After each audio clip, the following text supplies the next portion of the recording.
पंढरपूरमध्ये चंद्रभागा नदीच्या पाणी पातळीत मोठी वाढ झाली आहे। चंद्रभागा नदीनं धोक्याची पातळी ओलांडली आहे। उजनी आणि वीर धरणामधून 1,95,000 क्युसेकनं पाण्याचा विसर्ग सुरू आहे। पंढरपूर मंगळवेढा मार्गावरील पूल देखील पाण्याखाली गेला आहे। थेट चंद्रभागा तीरावरून आमचे प्रतिनिधी रवी लव्हेकर आपल्यासोबत आहेत। रवी, आपण पाहतोय चंद्रभागा दुथडी भरून वाहते।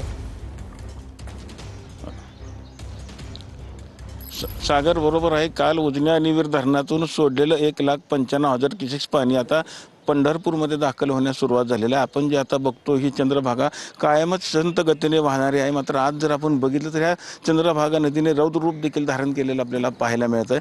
कालपासून प्रशासन खरं तर इथं अलर्ट मोडवरती आलेलं आपल्याला पाहायला मिळत आहे। खरं तर श्रावण महिन्यातले अगदी शेवटचे 2-3 दिवस राहिलेले असताना विठ्ठलाच्या दर्शनाकरता हजारोच्या संख्येने भाविक येत असतात। मात्र आलेले भाविक चंद्रभागेचं स्नान करण्याकरता येत असतात। मात्र प्रशासनानं जर आपण बघितलं तर सगळ्या घाटावरती खरं तर बॅरिकेडिंग देखील लावण्यात आलेलं आपल्याला पाहायला मिळतात। कुठलाही धोका खरं तर प्रशासन पत्करताना आपल्याला दिसत नाही। एकंदरीत जर आपण बघितलं तर व्यास नारायण झोपडपट्टीमध्ये देखील काल पाणी घुसलं होतं।